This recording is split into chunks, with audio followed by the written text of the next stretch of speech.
Hello, my name is Kelsey Hazzard. I'm a legal fellow at Americans United for Life. I'm also the president of Secular Pro-Life, which is why I've been asked to address the topic, I don't believe in God, is that okay? And the short answer is yes. I know there are many videos in the PI project that are going to address pro-life arguments, and so I'm not going to belabor the point, but if you just listen to some of those, ask yourself, do I have to believe in a higher power for this argument to make sense? And you'll often find that the answer is no. There are many secular arguments for life. Just to give one example, we often talk about how human life is a continuum. Every one of us was, at one time, a helpless human embryo. And I always like to say that there is no personhood fairy waiting around to bestow you with individuality when you become viable. And there's nothing magic about passing through your mother's birth canal.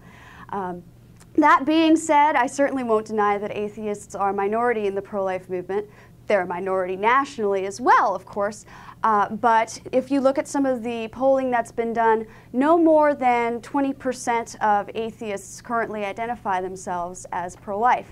And that is disappointing. I think some of that can be attributed to some of the history of the abortion rights movement, which made a very deliberate decision, it's very much by design, to frame abortion as a religious issue. If you look at some of the writings of Bernard Nathanson, Nathanson was one of the co-founders of NARAL, which is a pro-choice group. He was an atheist, he's passed away. And he later converted to becoming pro-life, was a pro-life atheist for some time, and then became Catholic in his old age. Nathanson has some really interesting insights into the history of the abortion movement, and one of the things he talks about was their decision to frame abortion in terms of the enlightened, progressive, forward-thinking abortion proponents versus those evil, backward Catholics, thereby marginalizing any non-Catholic pro-lifers. And I think that we still see that cultural narrative at work today. It has been parroted by the media, unfortunately, to a great extent.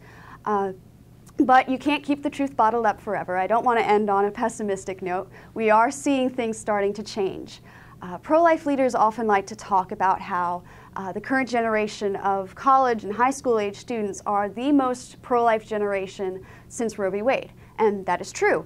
But they often don't mention that this is also the least religious generation since Roe v. Wade. And so we're seeing these two trends converge to create more and more young, non-religious pro-life people who are excited about bringing a really new take on opposition to abortion. And just anecdotally, as the president of Secular Pro-Life, I get emails on a weekly basis from people saying, oh my goodness, I thought I was the only pro-life atheist out there. Thank you so much for existing. And we get those all the time. Everybody thinks they're the only one. You're not the only one. So if that sounds like you can check out secularprolife.org. We're also on all the social media outlets, and we'd love to hear from you. So thank you very much, and I hope you enjoy the PI Project.